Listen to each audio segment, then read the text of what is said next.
In the name of the Father, Son, and the Holy Ghost. Amen. Direct, O Lord, all our actions by thy holy inspirations, and carry them on by thy gracious assistance, so that every prayer and work of ours may begin from thee and by thee, be happy in it through Christ our Lord. Amen. Virgin most powerful, pray for us. In the name of the Father, Son, and the Holy Ghost. Amen. Yeah, don't run and buy the book until you have a chance to actually look at it and think you can get your way through it. So, okay. I'm going to do a series of conferences, 4 of them on angels and demons and demonic influence and that type of thing, going into various distinctions and categories, how to deal with it, principally because of the fact that I think that most people don't really understand how spiritual warfare works. They don't understand angels very well. They don't understand certain things that can get them into trouble. And if they do get into trouble, they very often don't know how to get back out and that type of thing. So I thought it would be a good idea to actually cover that. So in the first conference, I want to talk about angels and demons so that people actually have a proper understanding of them. Angels, of course, are pure spirits. They don't have a body, even though they're often depicted as bodies.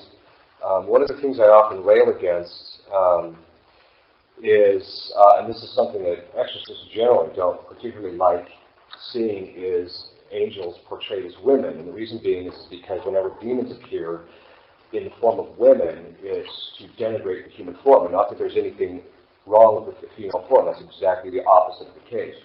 But the problem is that it's done in order to act contrary to the fact that angels are normally portrayed in the masculine form, because of the fact that their job to provide and to protect the person that they're guarding, and that is principally the function of men, to provide and protect their family. But the point in all that is that even though they're depicted in masculine form, that they should be, in fact, it's only until recently that you started seeing angels kind of crop up in female form. But the reason that they don't actually have a body, so they're not really masculine or feminine. They don't have a particular gender because they don't reproduce that way. They were created immediately by God. They're endowed with intelligence and free will, so they have no body. They only have 2 faculties.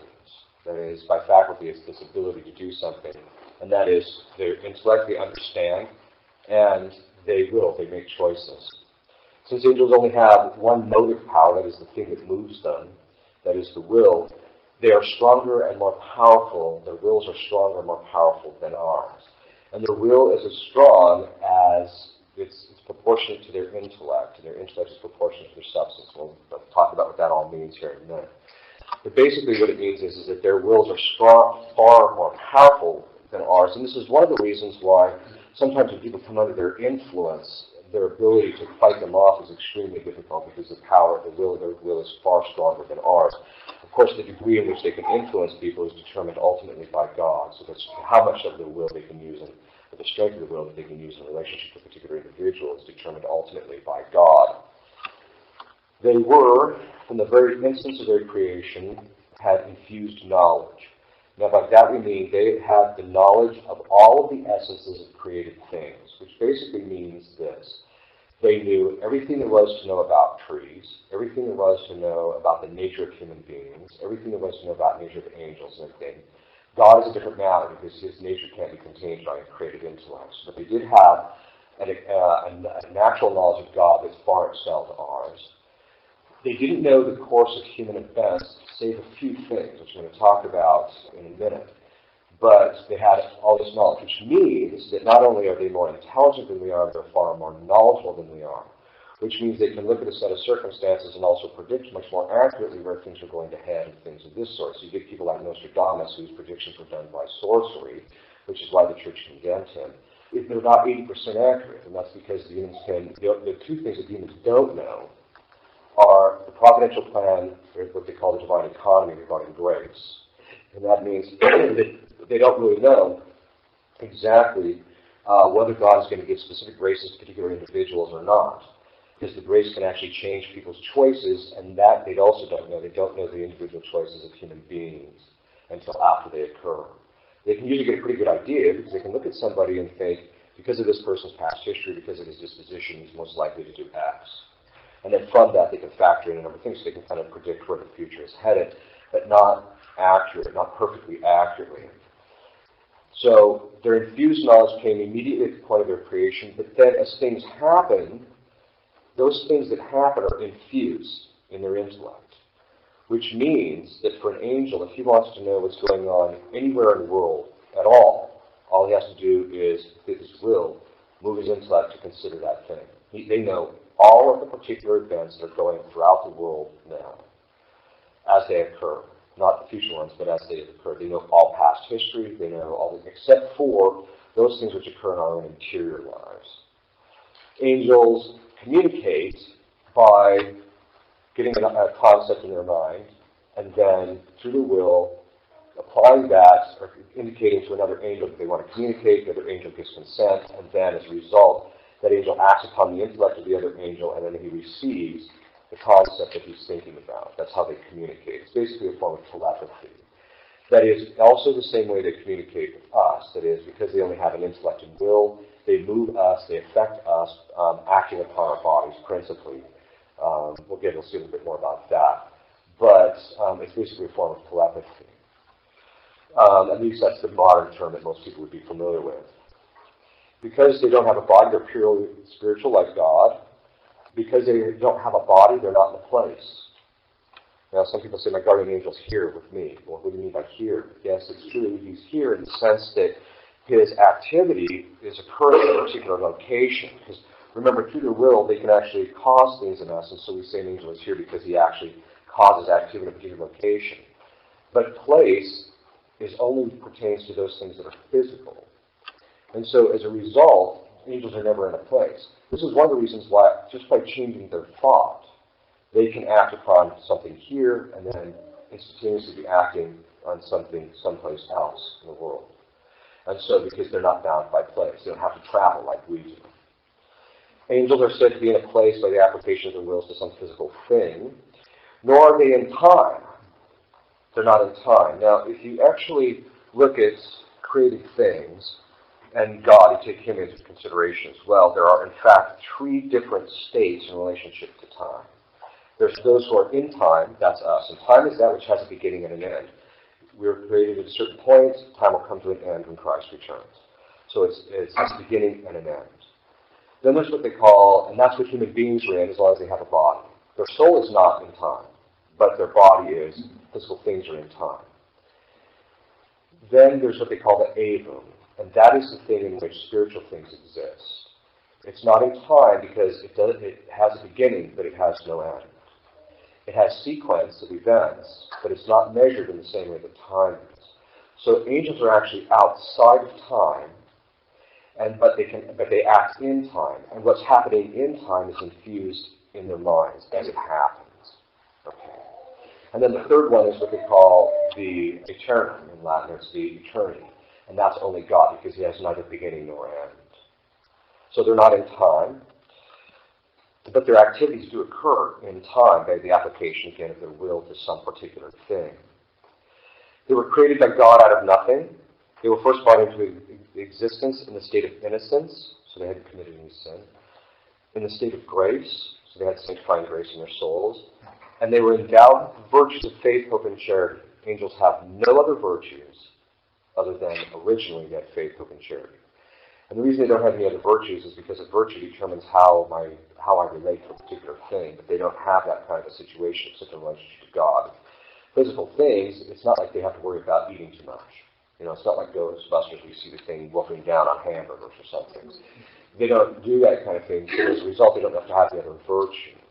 But then, there was what's called the 3 instances of the angels, the first 3 instances.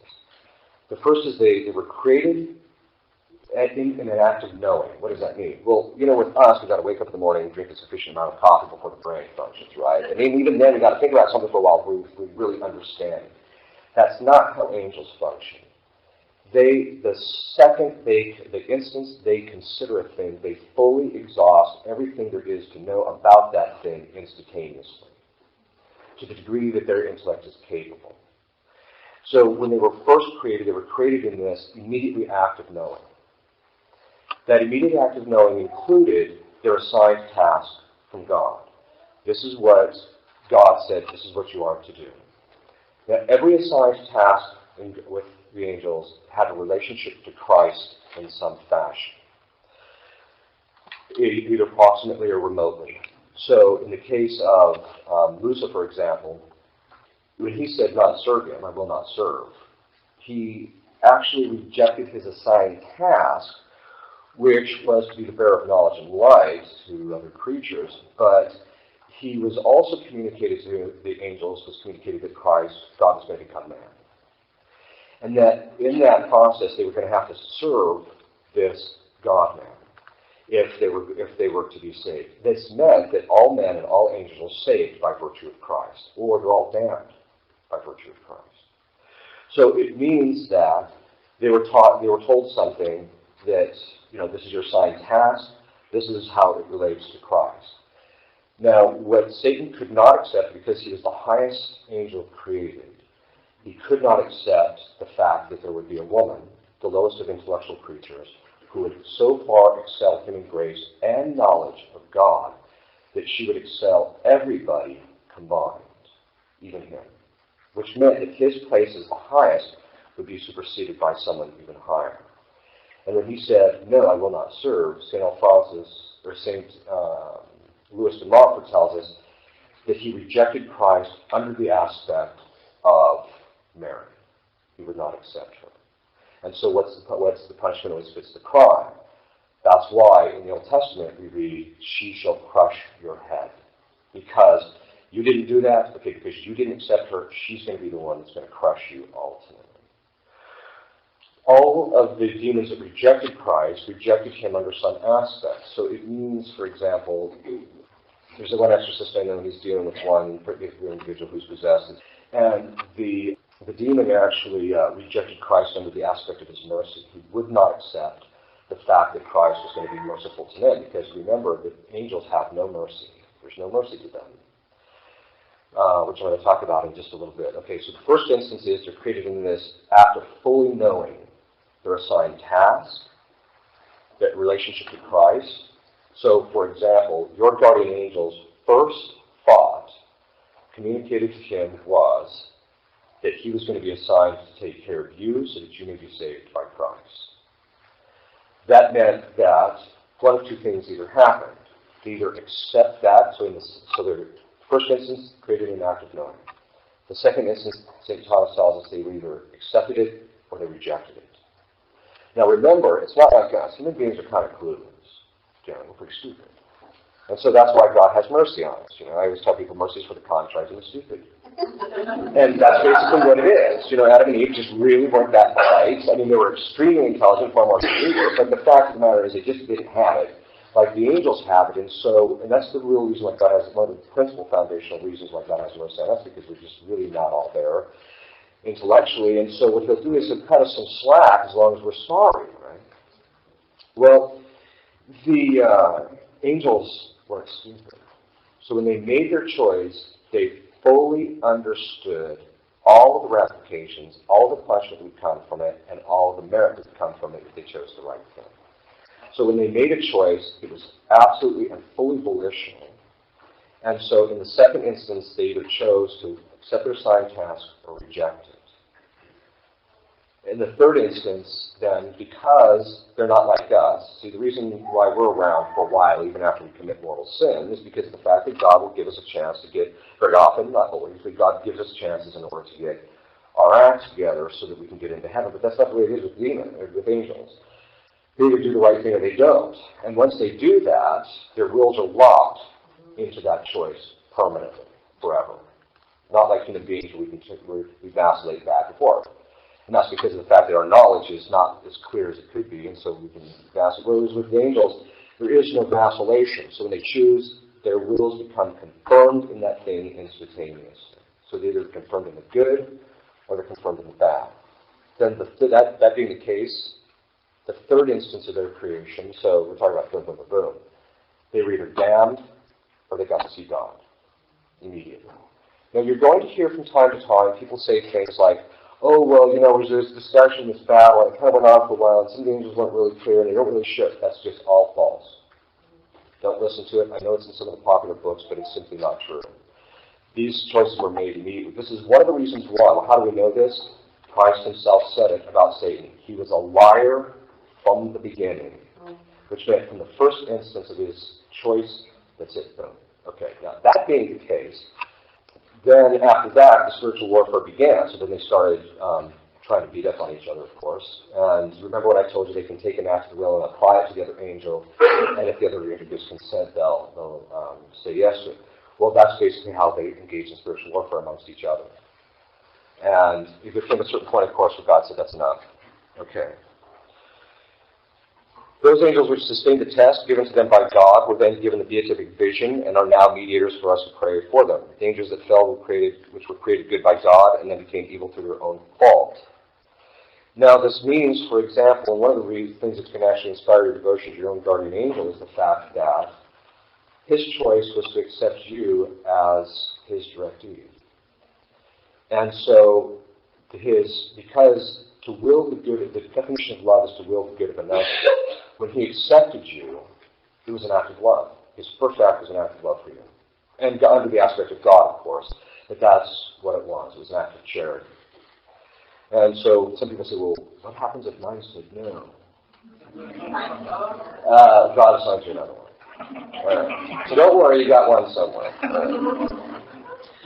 The angels are created in a hierarchy called the 9 choirs based upon the differences in categories of their assigned functions, their assigned tasks by God. And this hierarchy is based upon the degree of their intelligence. The more intelligent they are, the higher they are in the hierarchy. Now, in human beings, we all have the same substance. We're all human natures. We're composed of body and soul. So we're all equal on that level. Regardless of race, regardless of gender, etc., we're all equal on that level. And the other thing is that, but with angels, they're not the same. Each one is specifically different from the other. And by specifically different, they are so radically different from each other that even the differences between them is more extreme between an amoeba and a human being almost on a certain level, or between an amoeba and a cow and a horse and that type of thing. They are so radically different. And that's what exorcists will often say. They'll say when you experience the personality of a demon, because there's a principle, it's called the principle of the cause and the effect. The cause is always present in some way in the effect. And so very often the demons will act upon the priest and they'll experience the demon's personality. There's a certain aspect of his personality that's communicated in the process. And the distinctness of their personalities is so profound that you begin to realize why St. Thomas was absolutely right. They're not the same. It's not like there's angelic nature and then there's different angels. No, every single angelic nature is different from the other one. Okay. And that means that there's a certain hierarchy of theirs, and so because the differences in them, although is based principally on how close they are to God in their nature. So the greater the substance, the more powerful their intellect, and therefore the more powerful their will, but the more powerful their intellect, the higher they are in the hierarchy. That meant that Satan being on the top was in fact the most intelligent of all created creatures on a purely natural level. The first hierarchy, so there's a general hierarchy, but in the hierarchy of break, this hierarchy is sometimes broken down into sub-hierarchies, and there's 3 sub-hierarchies. And the first sub-hierarchy is defined as the first 3 choirs, so there's ranks or choirs, and these are sometimes called the counselors because they stand before the throne of God. So the first hierarchy is called the counselors. This is broken into the first, or the highest rank, which is the seraphim. And these stand before the face of God. The name seraphim means light or love. St. Thomas says that this is because being so close to God, which is the furnace of charity, God being the furnace of charity, they burn with love of God and being closest to the source of light. The seraphim are considered in this system to be the highest ranking angels and sit at the right hand of God in a certain sense. Christ ultimately does, of course. But the point is that if you're talking about a mere creature, they're the closest. And so they're the most, St. Thomas says that the principal aspect of the seraphim is love. They're associated with the healing fire in the Old Testament, are depicted as having 16 faces and a radiance which makes it impossible for any creature or other angel to look upon them. At least that's the way they're depicted. They can, of course, communicate with other angels and stuff.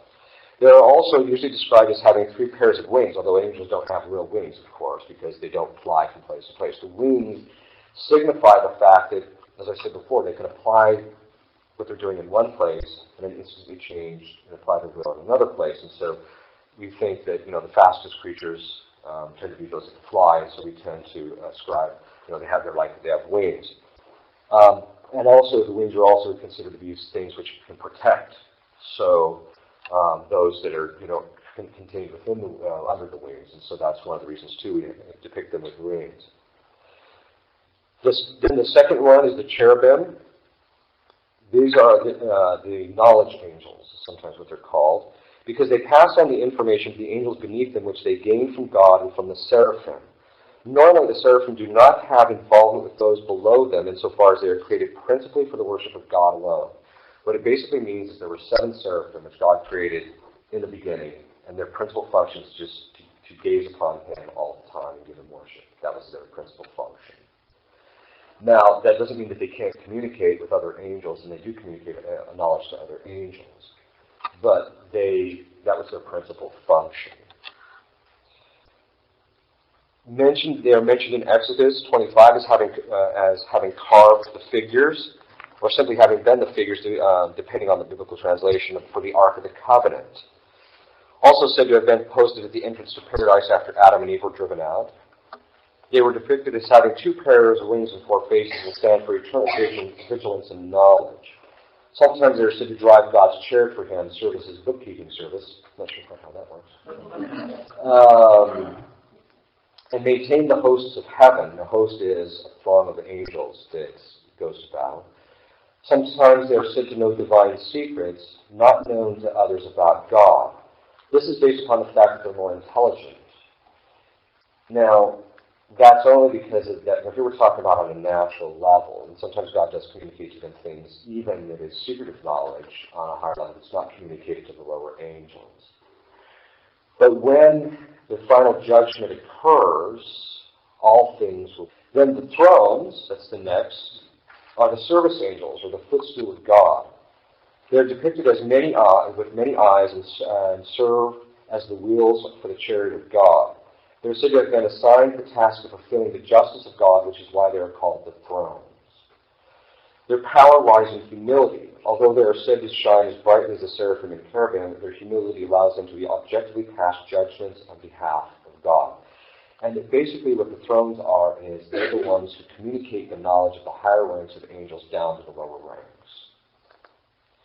The second hierarchy, so we've got the first hierarchy, which has the 3 ranks, and then we have another second hierarchy, which is going to have another 3 ranks. This group is known as the rulers, or the governors, and the guiding agents of the planets. That's what the theology and some theory was in the medieval period. In point in fact, the angels guided the planets in their orbits and things of this sort. The first is the Dominations. They represent God's power and carry out the commands of God. They are administrators who are depicted wearing green and gold outfits and carry both a sword and a scepter. They regulate the work of the other angels and keep a close watch on even the most intimate small details of existence. So in other words, they're the administrators. The angels above are principally about knowledge, and they communicate and love, and they communicate that knowledge to the to the thrones. The thrones then turn around and they execute that knowledge. That's their job. They're administrators who say, okay, you guys go do this. The next is the Principalities. And these signify leaders. They're the ministering angels and protectors of rulers. So what this means is that when somebody becomes president or they become a king or something like that, an angel from the rank of principality is assigned to take care of him and to protect him. Sometimes referred to as the authorities, they are said to have the task of waging war against the demons. They guard the paths between heaven and earth and assist humans in resisting temptation. Some hold that Lucifer is said to have been of this choir, but in point in fact, he was actually the highest, not of a lower rank. The powers is the next rank. So there's the Dominations, Principalities, and Powers. These were commissioned to remove the obstacles which interfere with God's commands. They are said to look out on the goings-on in cities, towns, houses. So God actually will assign an angel to your house, to your family sometimes, and any structure that contains humans. They are said to be given fairly frequent permission to deal one-on-one with mortals. They hold the power to move the hearts and minds of humankind when deemed necessary. They tend to aim for guiding and regulating the ideas of world leaders for maximum results. So that's their real function. Okay, so it's kind of, you've got the administrators and the people who guide in the middle. Then you've got the people who actually do the work. So it's all like management. You've got the guys who really know what's going on. Then you've got the administration. And then you've got the guys who actually execute it, the guys in the field. Which sometimes are not distinct as far as the guys who know what's really going on. At least in human beings, but in angels it's different. This third hierarchy is called the messengers of God. And the first rank is called the virtues. They exercise power over the material world, presiding over the laws of nature and maintaining order. They are also said to perform administrative duties similar to those of the Dominations, but they are most specifically assigned to the details of our world and the cosmos. They are said to keep planets and stars moving in their proper order and looking after the weather on Earth. Now, the reality of that, the truth of that particular last part of that statement will become really clear when I talk about demons of the air later. They also are said to do a bit of work with bestowing characters such as valor and truth in the souls of mortals. They are the patron angels of the saints. In other words, there are some people that just get a higher angel than other people. All right. According to St. Thomas, they also regulate miracles as well. The next is archangels. They fulfill the important missions to man and preside over the governance of countries, cities, and dioceses. The most historical ambiguous of the angels, sometimes called the leaders of the entire angel command. In other words, we seem to know the least amount about them in a certain sense, although there's some particular ones within them that we know a lot about. But there's some of them that we don't know a whole lot about. But basically, they're the ones that they're the commanders in the field, so to speak, with the other angels. This stems from their original angel hierarchy, where they were only two types of angels. Some say that there's only really two classes, are angels and archangels. And traditionally, after St. Gregory the Great on, it was always distinguished between these 9 choirs. And part of that is based upon the various statements stated in the Old Testament by St. Paul in his letters, either thrones, principalities, or powers. So there's certain ways which we know that these are the actual names and their functions. They're field commanders in the field of battle against evil, and the fallen angels under Satan's command. To mankind they impart comfort, solace, and inner strength through the unconditional love, usually in the darkest moments. People of greater importance and who hold certain offices are assigned a guardian archangel. And this is very common, actually. So, for example, for a priest, he gets 2 guardian angels. He gets the ones that was assigned to him at the time in which he was created. And then, once he's ordained, he gets another one, which is actually very, very beneficial. And it's something which priests can make great use of, especially if there's people in their parish or under their pastoral care that are being attacked or suffer from some type of demonic influence. You can tell the guardian angel priest to go and protect this individual. One exorcist one time actually did that, and after the person contacted the exorcist and said, "This is what happened. There were 4 dark things around me, and then a bigger one came in and cleared them all out." So that's one of the signs that priests have a guardian angel, which is quite stout, so to speak.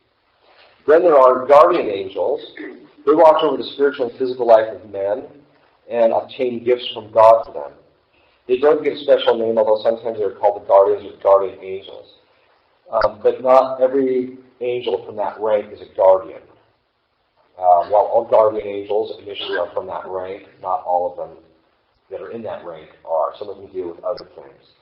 They're said to focus on being caretakers for mortal humans. All guardian angels are from this class, except those pertaining to the offices or of those for individuals who have an extreme importance historically. If you could actually see a guardian angel, it would probably give you some kind of a clue about what God intended for your life.